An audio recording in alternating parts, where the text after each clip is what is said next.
Problems on Carnot engine or Carnot cycle. पहिल्यांदा engine म्हणजे काय ते समजून घेऊया, मग कार्नॉट सायकलकडे जाऊ आपण. Good morning everyone. बघा, this is high temperature reservoir. It is called as source. So source is at high temperature.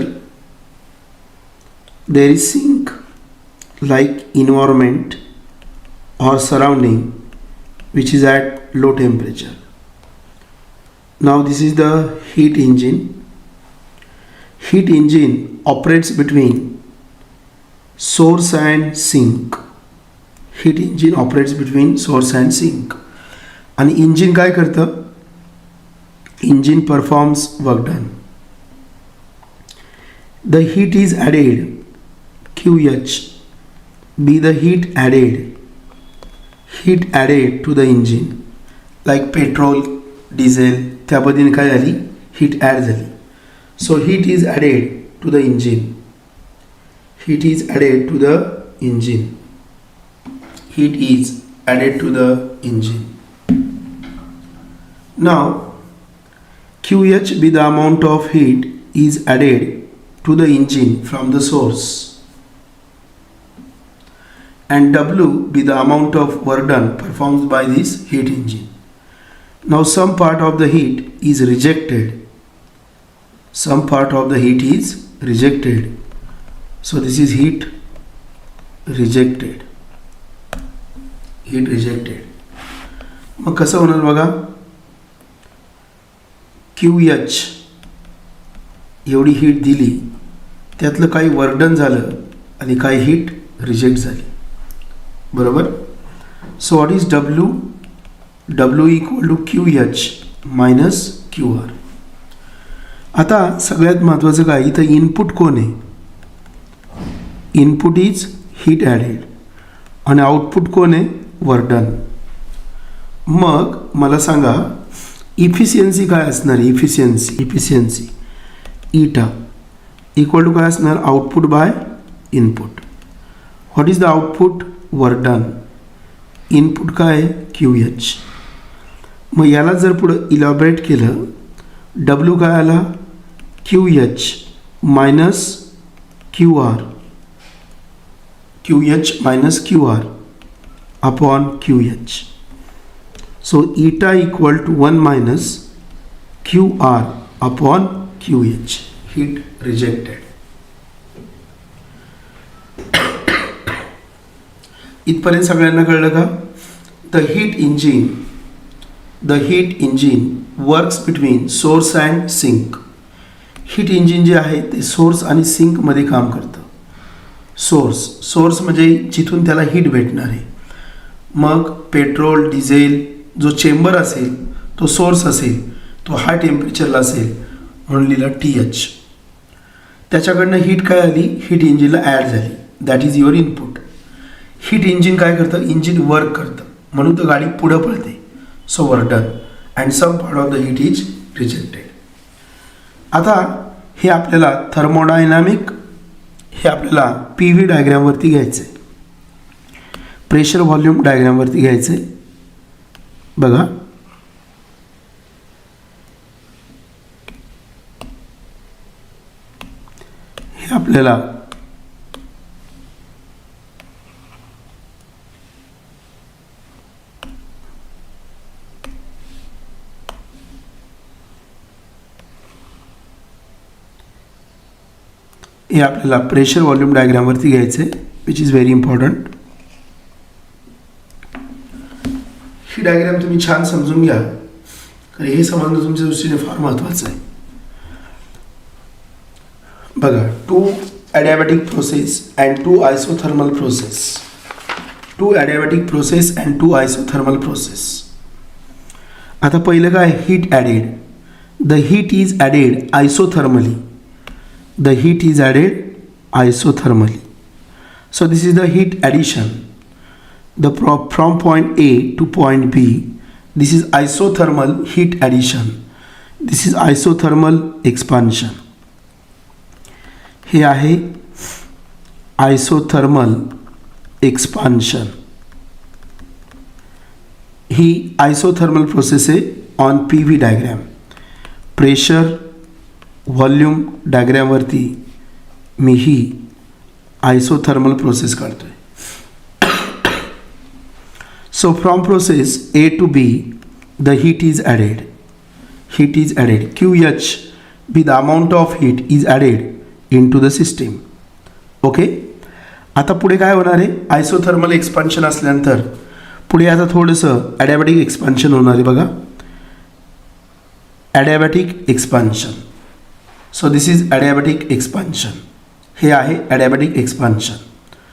हे ॲडियाबॅटिक एक्सपान्शन आहे.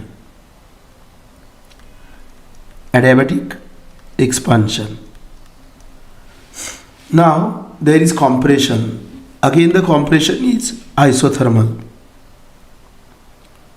So there is isothermal compression, B to C, C to D. And again there is adiabatic expansion. Adiabatic expansion. Here it is compression. So this is isothermal compression. मागं गेलं म्हणजे compression. Volume कमी झाले.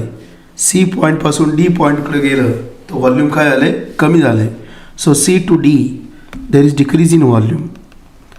इथं मी म्हणणार आहे फायनल व्हॉल्यूम. इथं फायनल व्हॉल्यूम म्हणणार आहे किंवा यांना आपण स्टेटल्यानंतर नाव पण देऊया. बघा त्यापूर्वी व्हॉट इज दिस? हा TH आहे.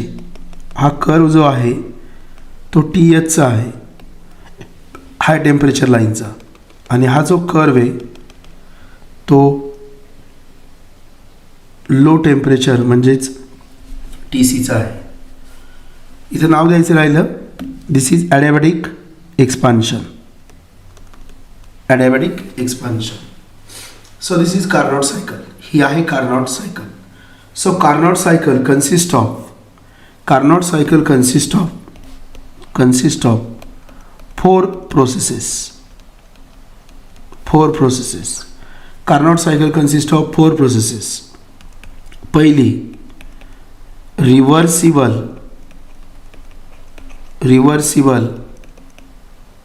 Isothermal expansion. Reversible isothermal expansion. दुसरं reversible adiabatic expansion. Reversible adiabatic expansion. तिसरं reversible isothermal compression. Reversible isothermal compression. And last is reversible adiabatic expansion. म्हणजे पहिल्यांदा असतं आयसोथर्मल, नंतर ॲडियाबॅटिक, परत आयसोथर्मल आणि परत ॲडियाबॅटिक. इथपर्यंत सगळ्यांना कळलं का? इथपर्यंत सगळ्यांना कळलं का? 4ही प्रोसेस रिव्हर्सिबल आहेत. Isothermal, adiabatic, isothermal, adiabatic. बघा इथं हीट काय होते? The heat is added. इथं हीट काय होते? रिजेक्ट होते. हीट इज ॲडेड आणि इथं हीट रिजेक्टेड. 2 आणि 4 रिपीट झाले का? हो, 2 आणि 4 रिपीट आहे.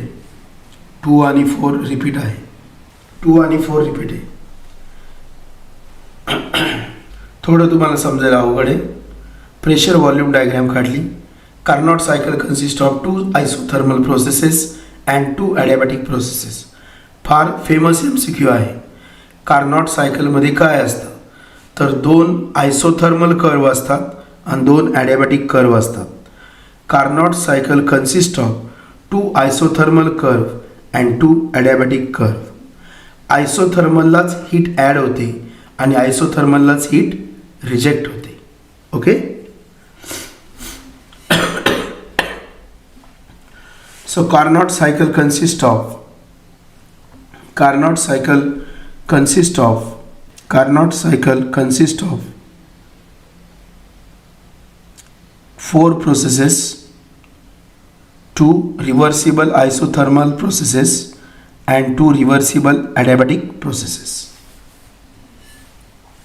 ओके, आता तुमच्या टेक्स्टबुकमध्ये इथं काय केलं आहे, दिस इटा इक्वल टू 1 मायनस ह्या क्यू आरला क्यू सी म्हटलं आहे अपॉन क्यू एच. आता क्यू हे काय, Q is a function of temperature. आपल्याला माहिती आहे क्यू म्हणजे काय असतं, हीट. हीट काय असतं, mass C P D T, बरोबर, mass C P D T.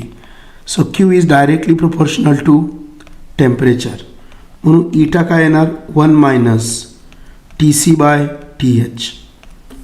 याच्यावरनं आपण सगळे प्रॉब्लेम सोडवणार आहोत. अजून एक हा एक इटाचा formula 1 minus Q C by Q H. अजून एक इटाचा फॉर्म्युला इफिशियन्सीचा W by Q H. What is W, Q H minus Q R.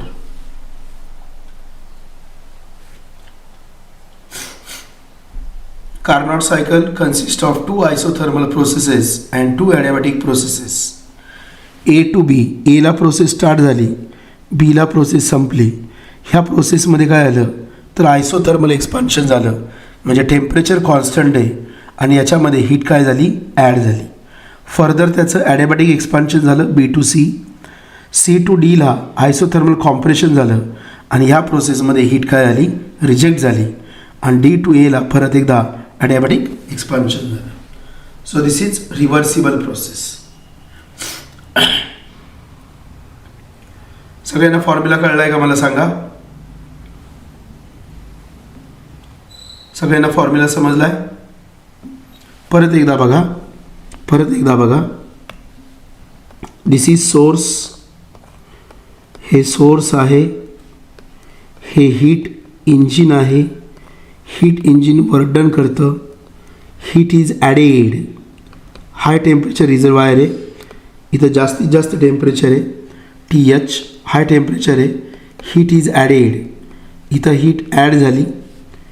इथं सिंक आहे, सिंक म्हणजे low temperature T C. The heat is rejected, so this is Q R. याला Q C म्हटलं आहे, हीट रिजेक्टेड. मग काय आलं बघा, इफिशियन्सी म्हणजे काय असतं, आउटपुट अपॉन इनपुट. हे आउटपुट आहे आणि हे इनपुट आहे. मग आउटपुट काय आलं डब्ल्यू, इनपुट काय आलं क्यू एच. मग डब्ल्यू कसा येणार, तर Q H minus Q C upon Q H. Q एचने क्यू एचला भाग दिला, 1 आला. Q C upon Q H, तेच टेम्परेचरमध्ये घेतलं, 1 minus T C upon T H. आता तरी सांगा की समजलंय का नाही, heat engine performs work done. तुम्हाला जर आलं explain the working of heat engine, तर पहिलीच डायग्राम काढायची आणि ते एक्सप्लेन करायचं. हेच एक्सप्लेन करायचं जे मी आत्ता बोललोय तेच. Explain the working of heat engine आलं तर पहिली diagram, explain the working of Carnot cycle आलं तर दोन्ही डायग्राम काढायच्या, बोथ डायग्राम्स. चला प्रॉब्लेम घेऊया आपण. Solve example 4.10. बघा, a Carnot engine receives 2.0 kilojoule of heat from a reservoir at 500 kelvin. तीच डायग्रॅम आपली.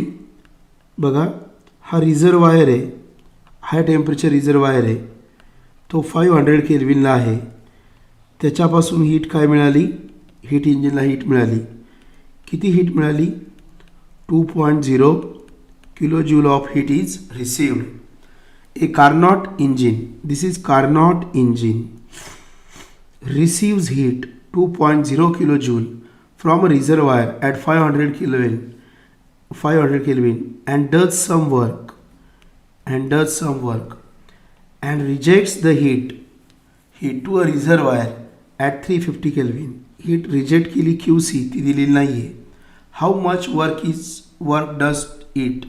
How much heat is rejected, what is it's efficiency. Okay. आता डब्ल्यू आणि क्यू सी दोघंही unknown आहेत. डब्ल्यू आणि क्यू सी दोघंही unknown आहेत. बघा कसं सोडवायचं मग. गिवन दॅट हा कोण आहे, Q H heat received equal to किती आहे, 2 किलो जूल म्हणजे 2000 जूल. हायर टेम्परेचर किती आहे, 500 केल्विन. लोअर टेम्परेचर किती आहे, 350 kelvin. Lower temperature is 350 kelvin. Okay. काढायचे काय आपल्याला, टू फाइंड पहिलं क्यू सी किती आहे, डब्ल्यू किती आहे आणि इफिशियन्सी किती आहे. सोल्युशन बघा, पुस्तकापेक्षा जर आपण वेगळ्या स्टाईलने सोडवूया. पुस्तकापेक्षा तुम्हाला माहिती आहे eta 1 minus T C by T H. 1 minus T C किती आहे, 350. टी एच किती आहे, 500. म्हणजे 500 मायनस 350 अपॉन 500. मग हे किती आलं, 150 बाय 500.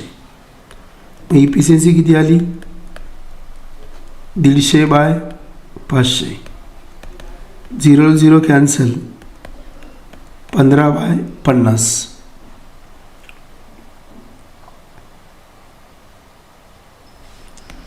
पाचने भाग दिला, 5 त्रिक 15, इथं 10 आले. So 0.3. So efficiency equal to 30%. इथपर्यंत कळलं का मला सांगा. हा फॉर्म्युला आहे 1 minus T C by T H. हा फॉर्म्युला आहे 1 minus T C by T H. Efficiency equal to 1 minus T C by T H. सगळ्यांना कळलं का, जरा चॅटबॉक्समध्ये सांगा मला. आपल्या इफिशियन्सी भेटली 0.3. आपण पहिल्यांदा इफिशियन्सी काढली 1 minus T C by T H. फार सोपं आहे. जेईला सी ई टीला याच्यावरती प्रॉब्लेम असतो म्हणजे असतो कार्नॉट सायकलवर. सेकंड बघा, what is efficiency. Efficiency is work done output by input म्हणजे हीट ॲडेड म्हणजे क्यू एच. मला क्यू एच दिला आहे ना, मला क्यू एच दिला आहे 2000 जूल. इफिशियन्सी किती आहे, 0.3. डब्ल्यू अपॉन क्यू एच किती आहे, 2000 जूल. मग डब्ल्यू किती येईल, 0.3 इंटू 2000 जूल म्हणजे 3 दुने 6 म्हणजे 600 जूल. मग डब्ल्यू आला 600 जूल. पुस्तकापेक्षा आपण फार सुंदर आणि वेगळ्या स्टाईलने सोडवलं आहे. आणि तिसरं तुम्हाला माहीत आहे डब्ल्यू म्हणजे काय, Q H minus Q C. मग क्यू सी काय येणार, क्यू एच मायनस डब्ल्यू. मग Q C equal to Q H किती आहे, क्यू एच आहे 2000 मायनस हे 600. मग क्यू सी किती आला, 1400 जूल. मला सांगा प्रॉब्लेम समजला का, सगळा प्रॉब्लेम समजला तुम्हाला, सगळा प्रॉब्लेम समजला का बोला.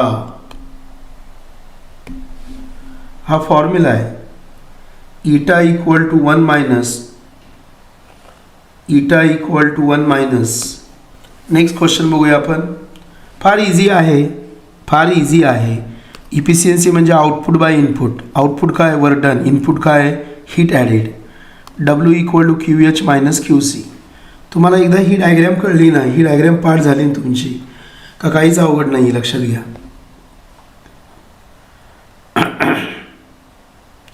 बोला आता.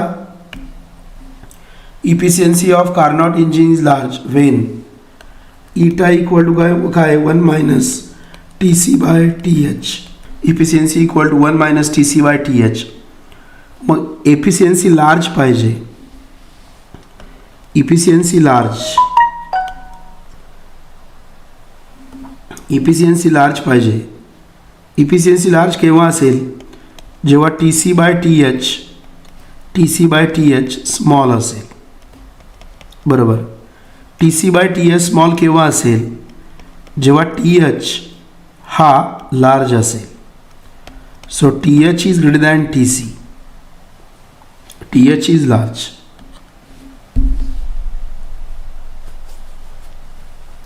लॉजिक कळलं?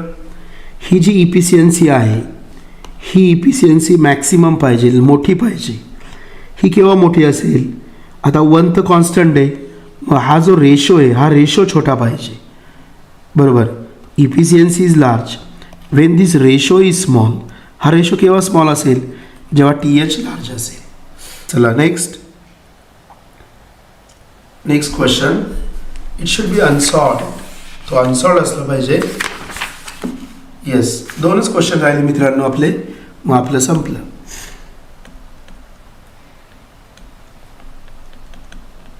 अनसॉल्ड एक्झाम्पल 6. काय म्हटले बघूया.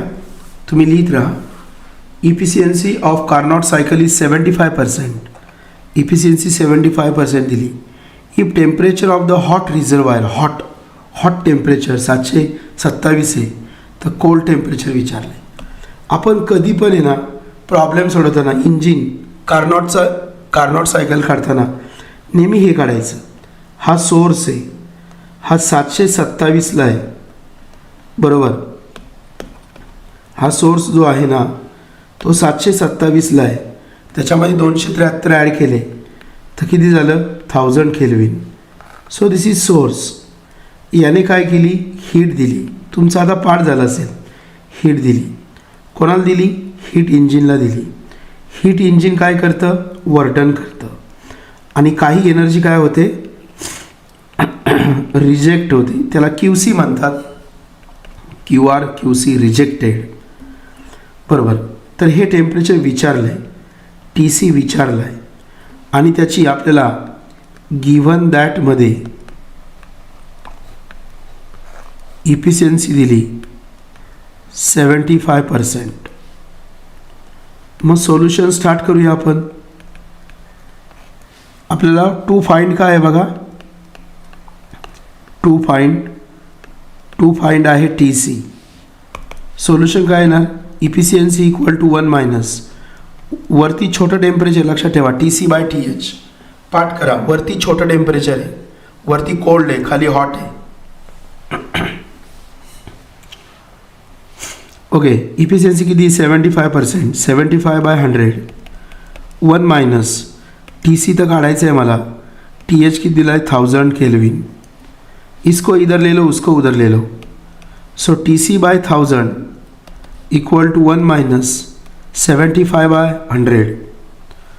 So TC/1000 equal to 100 minus 75 upon 100.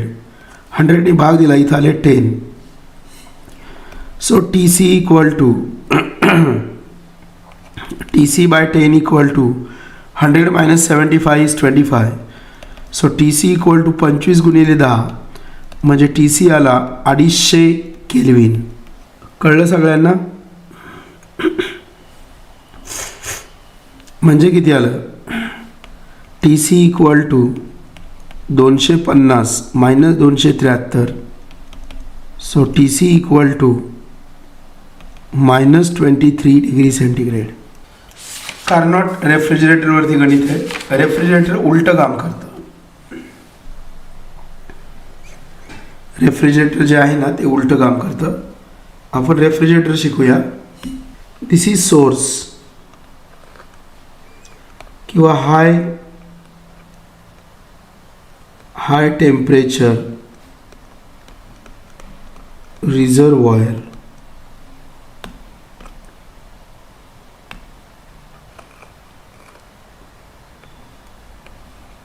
This is refrigerator. This is low temperature reservoir हा कुठं असतो?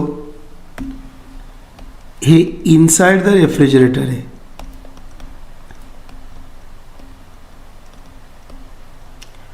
हा रेफ्रिजरेटरच्या आतला भाग आहे. सगळ्यात महत्त्वाची डेव्हलपमेंट, रेफ्रिजरेटरला आपल्याला वर्क डन द्यावं लागतं. Work is given. हे वर्क ॲब्सॉर्बिंग डिव्हाइस आहे. Work absorbing device. मग हा काय करतो? हा हीट काढून घेतो. हा हीट काढून घेतो. हे आउटपुट आहे, लक्षात घ्या. हीट काढून घेणे म्हणजे रेफ्रिजरेटरच्या आतल्या भागामध्ये समजा एक ॲपल आपण ठेवलं. रेफ्रिजरेटरच्या आतल्या भागामध्ये एक ॲपल ठेवलं, तर आता फ्रेश ॲपल आहे, ते रेफ्रिजरेटरच्या आतल्या भागामध्ये ठेवलं आहे आपण. हे ॲपल आपण रेफ्रिजरेटरच्या आतल्या भागामध्ये ठेवलं आहे. तर आता फ्रेश ॲपल आहे, त्याचं टेम्परेचर जास्त असतं कोणापेक्षा? रेफ्रिजरेटरच्या आतल्या भागापेक्षा. रेफ्रिजरेटरचा म्हणजे घरातला फ्रीज, त्याचा आतला भाग थंड असतो, त्याच्यामध्ये मी एक ॲपल ठेवलं, तर रेफ्रिजरेटरचं काम काय? ह्या ॲपलमधली हीट काढून घ्यायची आणि ही कुठे द्यायची? सराउंडिंगला द्यायची. ही हीट रिजेक्टेड आहे, पण ती जास्त असते. हे सराउंडिंग आहे. इन्व्हिरॉन्मेंट, ही इन्व्हायरमेंट आहे. म्हणजे रेफ्रिजरेटरच्या मागे ज्या जाळ्या असतात, रेफ्रिजरेटरच्या मागे जी जाळी असते, ती जाळी जी आहे ती हीट बाहेर टाकते. म्हणजे रेफ्रिजरेटरच्या आतमध्ये जर ॲपल ठेवलं तर त्या ॲपलमधली हीट काढून घेणे हे माझं कार्य आहे. मग आउटपुट कोण आहे? हीट काढून घेणे. मग QC हा आउटपुट झाला आणि वर्डन द्यावं लागतं, इलेक्ट्रिकल एनर्जी द्यावी लागते, हे झालं इनपुट. मग याच्यामध्ये इफिशियन्सी नसते, याच्यामध्ये असतो कोइफिशियंट ऑफ परफॉर्मन्स. इफिशियन्सी सारखंच असतं, त्याला COP म्हणतात, coefficient of performance. Again it is same, output by input. What is the output? QC, heat काढून घेणे. हीट काढून घेणे, हीट काढून घेणे हे काम आहे. कळलं? QC. आणि इनपुट कोण आहे? वर्डन. मग COP काय आलं सांगा? QC bye W. W कसा येणार? ओय, W कसा येणार? QH minus QC. बरोबर आहे ना? बघा, हे वर्क आलं, हे वर्क आलं, हे हीट आली, असं वर्क आलं, अशी हीट आली, मिळून हे गेलं ना. मग ह्या दोघांची समेशन W प्लस QC हा QH असणार. ओके, हे समजलं आहे तुम्हाला? मला माहीत आहे. So COP QC upon QH minus QC. आता याला जर मी टेम्परेचरमध्ये नेलं, COP इक्वल टू काय येणार? This is TC upon TH minus TC. So this is coefficient of performance of refrigerator. परत एकदा आपण दोघांना कम्पेअर करूया. बघा, हीट इंजिन आणि रेफ्रिजरेटर. सगळ्यात महत्त्वाचं काय आहे? ही वर्क प्रोड्युसिंग डिव्हाइस आहे. वर्क प्रोड्युसिंग डिव्हाइस, हे वर्क प्रोड्युसिंग डिव्हाइस आहे. हे वर्क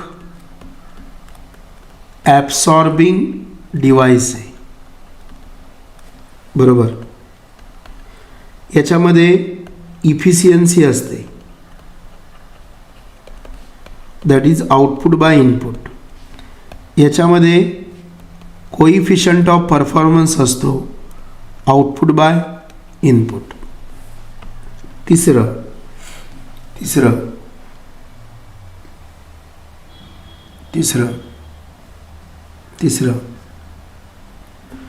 याच्यामध्ये जो लो टेम्परेचर रिझर्वायर आहे, लो टेम्परेचर रिझर्वायर, तो कोण असतो? तो असतो इन्व्हायरमेंट. याच्यामध्ये हाय टेम्परेचर रिझर्वॉयर जो आहे तो काय असतो? इन्व्हिरॉनमेंट. ओके. चौथं याच्या इफिशियन्सीचा फॉर्म्युला 1 मायनस TC/TH. याच्यामध्ये इफिशियन्सीचा फॉर्म्युला काय आहे? TC/TH minus TC. ओके. पाचवी याच्यामध्ये तुम्ही डायग्राम पण काढू शकता. बघा, हा सोर्स आहे, इथं हीट इंजिन आहे आणि इथं सिंक आहे. हे वर्डन देतं, हे हीट घेतं, असा फ्लो आहे. बरोबर. इथं QH आहे आणि इथं QC आहे आणि इथं इन्व्हिरॉनमेंट आहे. म्हणजे बघा, पेट्रोल केमिकल एनर्जी इंजिनला भेटली, त्याने वर्डन केलं, गाडी पुढं पळाली आणि सायलेन्सरने धूर फेकला. सायलेन्सरने जो धूर फेकला तो QC आहे आणि तो इन्व्हायरमेंटला गेला.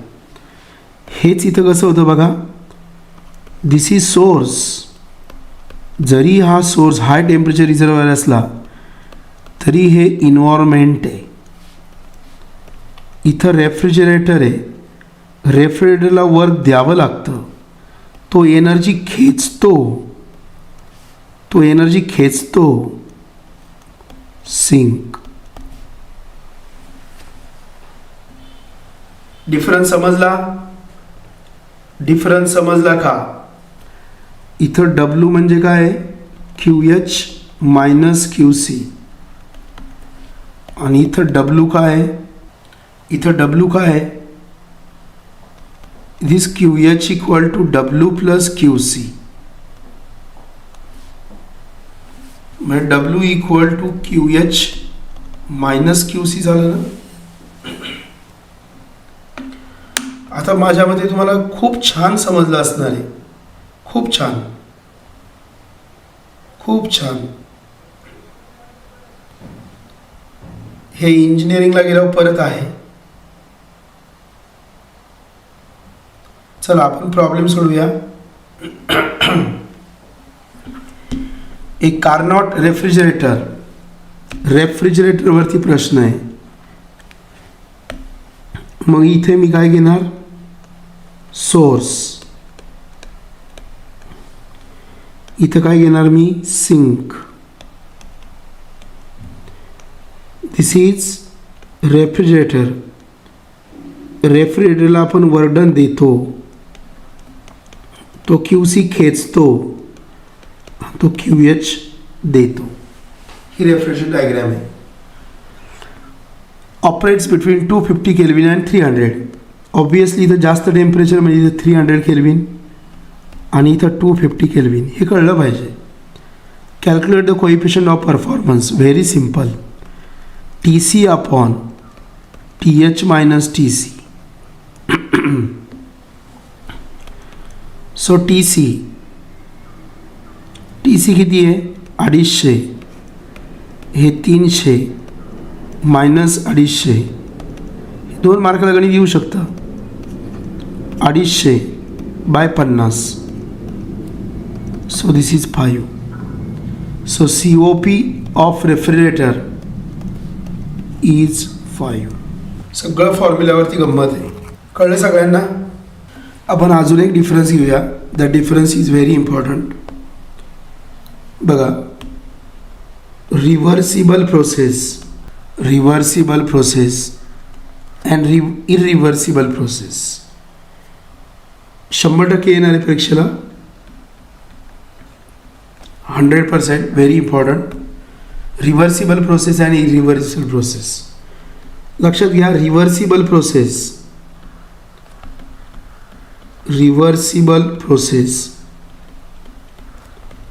is bidirectional.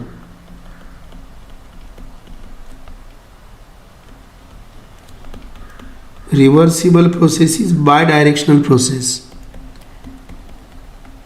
Irreversible process is unidirectional process. Obviously irreversible process आहे, मागे येणार नाही आहे, म्हणजे ती युनिडायरेक्शनल असणार. म्हणजे आपण जर पी व्ही डायग्रॅमवरती प्रोसेस दाखवली, प्रेशर व्हॉल्यूम डायग्रॅमवरती ए टू बी आहे, ए टू बी, परंतु बी टू ए सुद्धा आहे, because that process is reversible.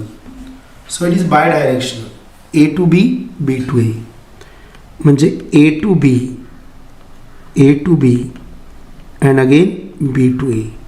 So it is bidirectional. तसं इरिव्हर्सिबल प्रोसेसमध्ये होत नाही. इरिव्हर्सिबल प्रोसेस युनिडायरेक्शनल, तिच्या नावातच आहे इरिव्हर्सिबल, मागे यायचं नाही. So this is unidirectional. आता याच पॉईंटचा तिसरा पॉईंट केला त्यांनी.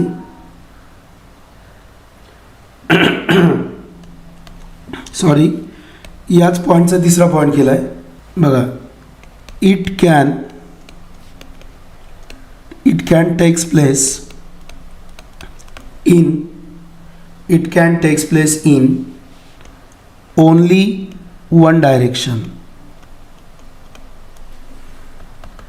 It can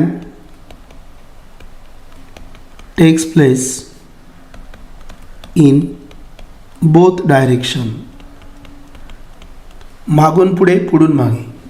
It can takes place in both direction.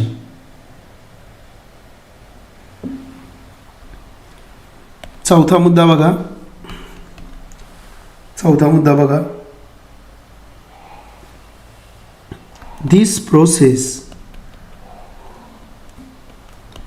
Is in thermal equilibrium. ही प्रोसेस थर्मल इक्विलिब्रियममध्ये असते. This process is not in thermal. ही प्रोसेस मागं येतच नाही, त्यामुळे ही थर्मल इक्विलिब्रियममध्ये नसतेच. ही मात्र थर्मल इक्विलिब्रियममध्ये असते. सगळ्यांना डिफरन्स कळला? रिव्हर्सिबल प्रोसेस, इरिव्हर्सिबल प्रोसेस, सगळ्यांना डिफरन्स कळला का? Reversible process, irreversible process. Carnot heat engine जे आहे ते हायपोथेटिकल आहे, त्याची इफिशियन्सी सगळ्यात जास्त असते, त्याला चॅलेंज नाही आहे, पण तसं इंजिन डेव्हलप करता येत नाही. कार्नॉट इफिशियन्सी, अजून एक महत्त्वाचा MCQ बघा. 1 minus TC by TH. If Carnot efficiency is 100%, म्हणजे इटा इक्वल टू किती आला? 1. मग 1 येण्यासाठी TC किती पाहिजे? 0. ही टर्म 0 पाहिजे ना, ही टर्म 0 पाहिजे. जेव्हा ही टर्म 0 येईल तेव्हाच इफिशियन्सी 1 येईल. So if Carnot efficiency is 100%, then lower temperature is 0. मग मला सांगा, सराउंडिंगचं टेम्परेचर 0 करणं शक्य आहे का? नाही. त्यामुळं कार्नॉट इफिशियन्सी 100% अचीव करणं पॉसिबल नाही आहे. तुम्हाला असा प्रश्न विचारतील, why Carnot efficiency can not be achieved 100% efficiency काय येऊ शकत नाही? तर असं म्हणायचं, the Carnot efficiency is given by an eta equal to 1 minus TC by TH. If the efficiency is 100, that is 1, then TC must be 0. हा 0 पाहिजे हो, ही टर्म 0 पाहिजे, म्हणजे हा TC 0 पाहिजे. मग हा TC 0 पाहिजे. मग TC 0 केव्हा येईल? जेव्हा सराउंडिंगचं टेम्परेचर 0 होईल. सराउंडिंगचं टेम्परेचर 0 आहे म्हणजे बर्फ आहे, मग त्यात काय इंजिन ऑपरेट करणार आहे? त्यामुळे कार्नॉट इफिशियन्सी कधी 100% करता येत नाही. समजलं सगळ्यांना? बघा, आपण आजच्या लेक्चरला काय घेतलं? आपण आजच्या लेक्चरला फार महत्त्वाचा पार्ट घेतला आहे. तुम्हाला जर आलं explain the working of heat engine, तर सोर्स हीट इंजिन एवढं काढायचं, तुमच्या भाषेत लिहायचं. source is at high temperature. It is also called as high temperature reservoir.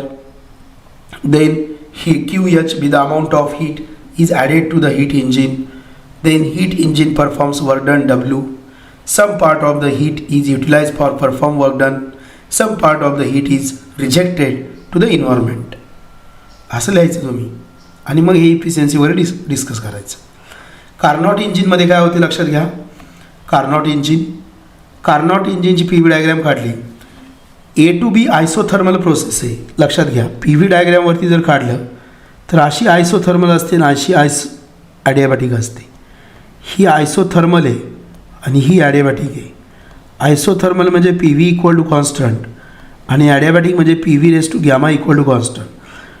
मग हे फेमस MCQ लक्षात ठेवा की कार्नॉट सायकलमध्ये काय असतं, कार्नॉट इंजिनमध्ये काय असतं. 2 isothermal process and 2 adiabatic process. Heat added in isothermal process, heat rejected in isothermal process. Isothermal एक्सपान्शनमध्ये हीट ॲड झाली तर आयसोथर्मल कॉम्प्रेशनमध्ये हीट काय झाली, रिजेक्ट झाली. मग आयसोथर्मल ॲडियाबॅटिक, आयसोथर्मल ॲडियाबॅटिक असं अल्टरनेट असतं. पी व्ही डायग्रॅम पण कळली सगळ्यांना. 2 मार्काला ही पी व्ही डायग्रॅम येऊ शकते. 2 मार्क कळलं. Isothermal expansion, adiabatic expansion, isothermal compression, again adiabatic expansion. Okay. Heat कुठं ॲड करायची, आयसोथर्मल एक्सपान्शनला, आणि हीट रिजेक्ट कुठं करायची, आयसोथर्मल कॉम्प्रेशनला. सगळ्यांना समजलंय. एकदा होऊन जाऊ द्या आणि आपण आजचं लेक्चर थांबूया.